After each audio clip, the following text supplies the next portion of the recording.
Welcome back to another episode of the Find Food Freedom Podcast. This is your host, Sam Previtt, and I'm delighted that you're here.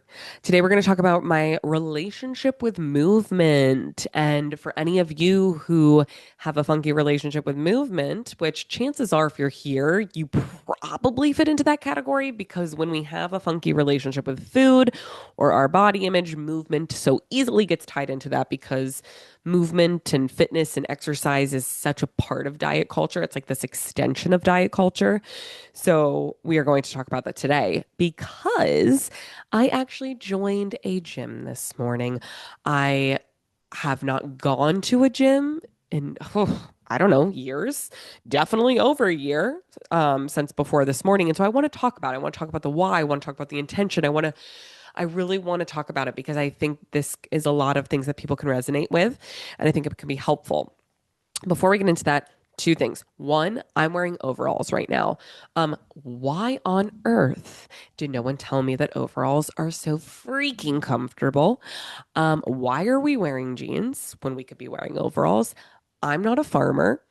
I wish I was. That'd be fucking cool. But I've never worn them because I always kind of consider them as like a farmer's clothing item. But I tried them and I don't think I'll ever take them off my body. I'm actually going on a brand trip, not going to say who yet, in August, and we're going to a farm. And you bet your bottom dollar I'm going to be wearing overalls. Okay. So, just wanted to share that if you're like, "Oh, I don't like jeans," or like short season is coming up, I'm I'm going to get some overalls that are shorts. These ones are like kind of capri overalls. You bet that I'm going to be getting shorts. If you don't want to wear jeans, if you don't want to wear shorts like jean denim, get overalls. They don't have to button on your waist. They are so comfortable. I don't know why we are not screaming this from the rooftop. So there is a body image tip for you. And then number two, what I want to share before we get into the bulk of today's episode is the Find Food Freedom win of the week. Now, I actually have one screenshotted that I was going to read today, but then I thought, you know what? Let's do one that happened this past weekend live in the flesh. So I do not get the chance that often to meet our incredible community members because of course everything we do is online, right? Like right now at the podcast or just everything we do is virtual, the podcast, the counseling, the social media, everything. So I was at the zoo this weekend with some friends and my daughters, and I was coming out of the bathroom with my one daughter, and I kind of saw just, maybe 30 feet away at a table, I saw a woman kind of make eye contact with me. And when I see the look, I know, like if it's like, oh, I know they can tell who I am or they recognize me in some way. And so I'm like, oh my gosh, do I know this person? And right away she came up and she said, I'm sorry. And I don't know why people lead with I'm sorry. I'm like, it's an honor that you're coming up. But she's like, I'm sorry. Are you Find Food Freedom? And I will say, I fucking love that people call me Find Food Freedom. I don't think anybody knows my name. I think people think my name is Find Food Freedom, and I love it. And I'm like, yes, yes, I am. Who are you?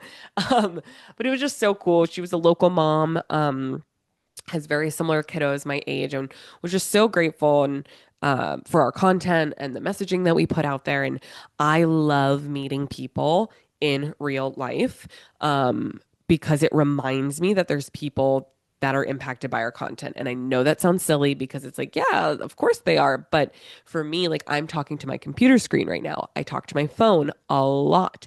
And so the fact that I can meet people in real life means a lot to me. And I don't know what it is about zoos, but this is the second time I've been spotted at a zoo. The last time was I was in San Diego Zoo on vacation, 4 months postpartum with my first. And someone in San Diego was like, are you Sam from Find Food Freedom? And I was like, oh my gosh, this is wild. So something about me and the zoos. I'm just one with the animals. Um, so, anyways, if you're a part of our community, I am grateful. I am thankful. If you see me in public, please come say hi. Let's chat. I would love to meet you. And thank you so much for being here. Okay, so I want to get into today relationship with movement. Let's talk about mine, shall we? So I think about where my relationship with movement kind of came from, and when I really started to remember it going south as a child, I played every sport under the sun. I played softball, I played volleyball, I played lacrosse, I was a cheerleader, I was a gymnast, I was a dancer. Like I did it all. I was never like the best at anything. I was just kind of like good at things. Like I was like okay, like I have hand-eye coordination, I can play things. So I enjoyed that. Now, where I remember it taking a turn is when I entered college. Those were my disordered years. That's when I had put on weight. I did not feel comfortable in the body that I was in.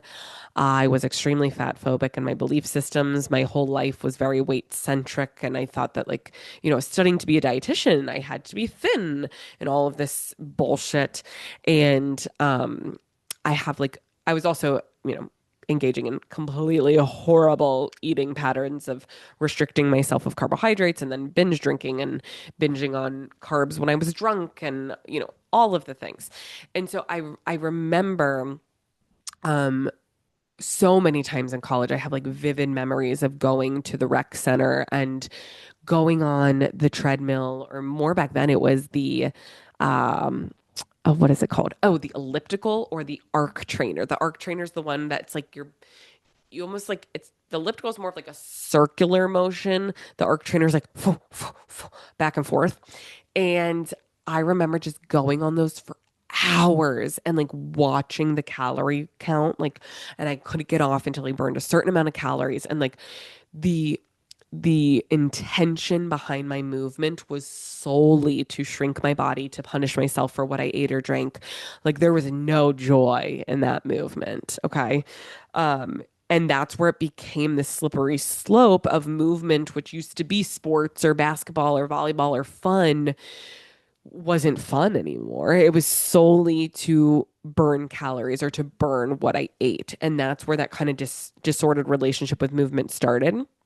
Now, funny enough, at the time, I did minor in kinesiology fitness studies, and I was actually a part of like at Penn State, we had students that worked at the rec center that you could go through a training program and become a personal trainer like on campus. And so the funny thing is, I was in the like most uncomfortable self-hatred relationship with my body, and yet I was a trainer at the gym helping others. And I remember feeling so much imposter syndrome and so much shame because I hated it. And I would constantly be at the gym because that's where I worked in college. And I would compare myself to everyone. I would see these like, cute boys and like, oh my gosh, it was so toxic for me because my relationship with movement was so toxic at the time. So fast forward where I'm at now, I just hit 1 year postpartum with my second. I had diastasis recti, which a four-finger gap, which means my abdominals were kind of just split open, for lack of better terminology. A very large gap, which creates, I did go to pelvic floor PT, but it creates a really weird bulge in my abdomen and it just feels really weird. And so I did go to PT for a while for that, but I'm just now getting to a point where I'm like, I'm missing movement. I also work virtually and remotely, right? I do not leave my house if I don't need to. And Florida, it's hot as fuck already. I'm telling you, we've had days in the 90s, high 90s with humidity. Can't stand it. First of all, I can't take my daughter for a walk in the stroller. She's going to burn up like a little crispy potato. So I am like struggling with movement, but I know that I'm craving it. And that's where I kind of got to where I was this morning, where I was like, I am joining a gym. Now, for me, it takes even now, even now, as a registered dietitian, certified intuitive eating counselor, and certified personal trainer that helps people make peace with food, body image, and movement, I had to like overcome. It's like exposure therapy for me to walk into a gym because I have so many memories of going into a gym to burn calories, to shrink my body, to punish myself. I very logically know that's not what I'm doing right now. Like I can say to you, like, I'm going to the gym for multiple reasons. One, free fucking childcare. Yeah, let me say that again. Free fucking childcare. If you have children, I don't care if you go to the gym and sit in the corner and scroll on your phone for an hour and a half. Free fucking childcare, okay? That's number one reason why I'm going. Number two, um, alone time, which is the free fucking childcare. You can put those together. But like time for my mental health. And three, because I'm genuinely craving it. Like I'll get to the end of a day that I haven't moved a lot because I work from home and I'm in the home a lot. And I'm like, I wish that I moved my body today. Like I can feel my body craving movement. And you know why? Because I have unconditional permission to rest. I can't say this enough. I always use this example when I'm talking to clients or talking about movement is this parallel that our relationship with food and body to make peace with food, to make peace with movement, you have to have unconditional permission to eat to make peace with food or to rest if you want to make peace with movement. You cannot remove the guilt and shame from your relationship with movement if you don't have permission to rest. You have to be able to rest, whether that's a day, a week, or a year. You have to believe that you are no better or worse of a person from a moral standpoint, no matter what your movement looks like. That's really fucking hard, okay?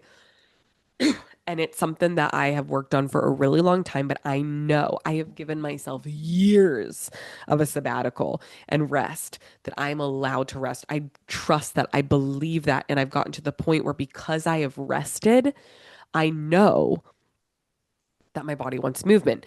Now, a lot of people start with their relationship with food first. And the way that we describe this is like you have to have permission, unconditional permission to eat food, to trust that you have access to that food, right? To trust that you truly can eat the food. And this goes for all food types. So if you come to intuitive eating and in the beginning, right, from when you come from diet culture, you haven't been allowed to eat carbs for years, well, you got to eat carbs and you got to eat a lot of them right now because you need to prove to yourself that you have unconditional permission to eat them. Because if there is any lurking restriction around the corner, your body is going to binge on them. Your body is going to be like, oh God, restrictions coming back. So you have to allow yourself to eat the food over and over and over and over and over and over and over again to realize, hey, I have unconditional permission to eat this. I can eat this whenever I want it. And so I love that parallel. And it's something that's just so, so important to take note of.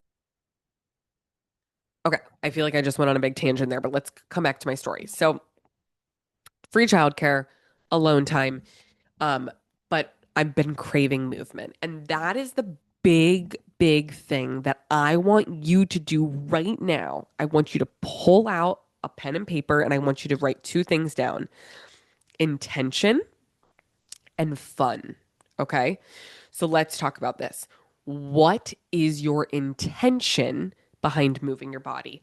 Now, you could do what I just did, and I kind of did like a past present. My intention in the past was to shrink it, to burn calories, to punish myself. That was my intention for moving my body. Who in the hell wants to do that? No one. Nobody wants that. That's not fun, right? So now, if I come to this question, I say, what is my intention for moving my body? One, I'm craving it. Like I can feel it in my muscles and my bones and my like body. Like it craves movement when I haven't done it for a long time. Two, for my mental health. Three, for alone time. Four, I want to do things that bring me joy and that empower me. And I want to feel stronger, especially I have two kiddos. You're constantly lifting them up and down off the floor. Like I want to build strength. I want to be stronger. Okay. So when I look at those, if you put those intentions side to side, those are so different. So no matter where you fall, your intentions are going to look different than mine and everybody's will. You need to be very intentional about getting honest with yourself of what your intentions are. So let's define those today, right? Like let's bring awareness to them and let's figure that out. Because if your intentions are for shrinking your body, that's where we need to go we need to start unpacking that. And that's where getting professional support is really, really important. Now, two, I told you to write down fun. Okay. So when we think of the word fun, movement should be fun in some capacity. Okay. I think this comes back to, I want to bring a point up here. I don't want to set this unrealistic expectation that like when you move your body, you need to be like like laughing and skipping in a meadow and like sometimes it's not going to be like that fucking fun, right? Um but it it needs to serve a purpose that like brings you joy in some capacity, okay? So I'm going to use myself for an example. Went to the gym, free childcare. Insane. Like that alone, like I could have just stood in the corner like staring down at my feet and I would have been like, okay, I have a moment to breathe. This is great. Um, I went out to the weight floor. I was like, holy shit, exposure therapy. I have not been in a gym for a very long time. And I was like, let's fucking go. I put on some Drake. I put on some like 2009 to 2013 like party rap music. I turned it up as loud as it could possibly go. And I was like, let's fucking go. Like, and I had so much fun. I was listening to like the college bangers that we used to like drink, basically binge drink to, talk about more exposure therapy. Um, but I was having fun. Like, I was like blasting this music. I was like running on the treadmill. I was doing a little weight circuit. And I was so lost in my own world. Like, I didn't look at anyone on the weight floor. I wasn't comparing myself to others. I was really in my body and having so much fun. Now, that doesn't mean, I want to make this very clear. That doesn't mean that you need to start lifting weights. That doesn't mean that you need to do what I'm doing. What I'm saying is like that form of movement for me was really, really fun. Another form of movement that I love is when it's not a million degrees outside in Florida, putting my girls in the stroller. We blast Taylor Swift. We sing it. We go on a walk. We like look at all the trees, the flowers. Like I love walking with them. Um, because it doesn't feel like I'm not forcing myself, again, go back to your attention. I'm not forcing myself to move from a position of calorie burn or punishment. It's just something I genuinely enjoy doing. Um, so that is something, and again, when we write down the word fun, what I also want you to think about is like, what is any form of movement that is going to spark any fun for you? And this is something when we talk to clients, I like people to make a list of these things. So for some people, it is going to be walking. For some people, it is going to be high intensity workouts. For some people, it's going to be yoga or gentle movement or dance classes or taekwondo or gardening is another one or like vigorous house cleaning. I have some clients that they don't think that gardening counts as movement. I'm like, have you ever gardened? Like getting up and down and on and off your feet and your knees and you're crawling around and it's sweaty and it's like movement can be so many things. So I want to challenge you to think of like what movement sounds fun, right? That could be anything. And so my husband actually, incredible gift for, was it my birthday or Mother's Day? I think it was my birthday. Got me these dance passes to this place that I really, really wanted to check out. I have not used them yet. I'm sorry. I haven't used them yet, but I have been thinking about them and I'm gonna like write that down that I need to book these dance classes because dance to me, am I good at it? No. Can I hold a beat? Yes. Okay. I can fuck with a beat, but like I danced in high school. Like dancing is muscle memory, man. I have not done it in a while, but it is so fun. I think this goes back to music. I'm very heavily driven by music. So today, like when I had music on the weight floor, I got lost in the music. Dancing, same thing. I can just get lost in it and it's so much fun. And you have to be able to laugh at yourself, right? Like I'm probably gonna fucking trip and fall, or like I'm gonna be trying to look like sexy in the mirror. I'm recording a podcast in overalls, right? But you got to be able to laugh at yourself, okay? So what is fun? So those are the things like when you work with an intuitive eating counselor, when you work with someone in the weight inclusive space, we do touch on movement because when we look at the intuitive eating principles, one of them is movement, feel the difference. And the big work, I guess you could say, like what does that work look like, right? Like what does that journey look like of making peace with movement and digging into your relationship with movement? It is bringing awareness to and shifting the intention because you can logically know. And I think this is where there's a big disconnect on social media. Like I hear people say, like, I'm moving for joy because they logically say, they're like, I know I shouldn't be moving for calorie burn or punishment. But just because you logically know that doesn't mean your intentions are going to change. And that's where, like, really unpacking that with a professional to work through, okay, what trauma do you have from the gym? Or, like, why did you move for so many years? That is going to help shift those intentions. And then in that same breath, asking, what is fun movement look like? And I think this goes so many parallels to the relationships with food, right? When we sit with clients and ask them, like, what food do you actually like? The amount of times I've seen faces just go completely blank and they're like, I don't know. Because when we come from dieting, we're always making our food choices based on calorie counts, meal plans, what we're air quotes allowed to eat. We're not making food choices because we want them. And so when you make peace with food, when you walk an intuitive eating journey, you start to find like what foods bring me satisfaction, what food do I actually like. And the same thing happens with your relationship with movement. You might find that for so many years, like for myself, for example, I had to stay out of a gym because like it triggered me.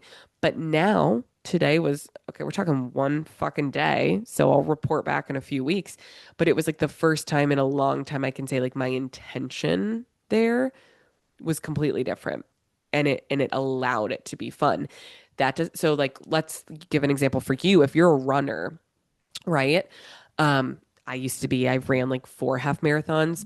Couldn't tell you the last time I ran more than a mile and don't know if I ever will again. And that's okay.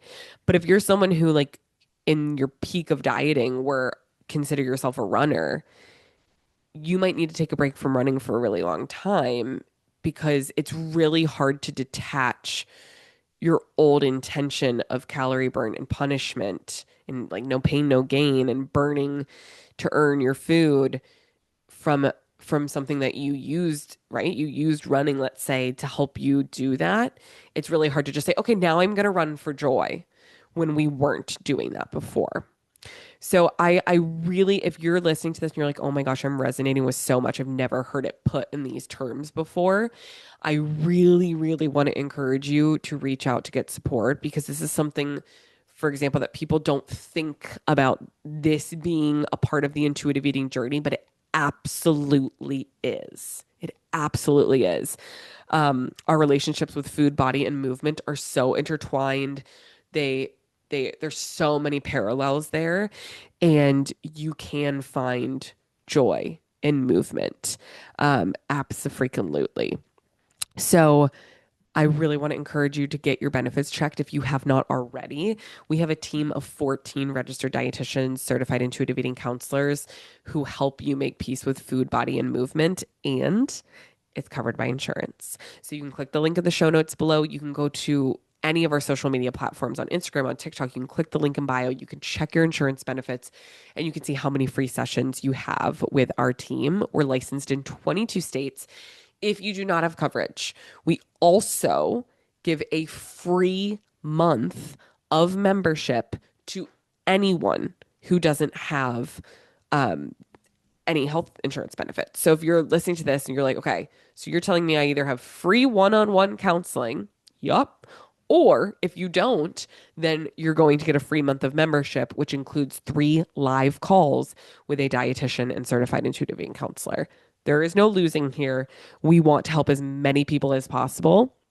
And this was a way to do that. So if you enjoyed this episode, if you're like, wow, I want to hear more of this kind of content, please, please, please rate, review, subscribe, Apple Podcasts, Spotify, leave us a review. Let us know what you liked. Let us know what you want to hear more of. The more I hear from you, the more I can help you. And just a friendly reminder. Let's bring it back today. Um, to like if you don't remember anything about today's episode, I want to leave you with this final note. Whatever you are doing in your life is enough. Okay? If you need rest, take rest. If you're feeling like craving some type of movement, that's fine too. But whatever you are doing today, it is enough. I find people always think they're not doing enough. And please know that you are enough. You are doing enough. Thank you for being here. And I am looking forward to chatting with you next week. Bye.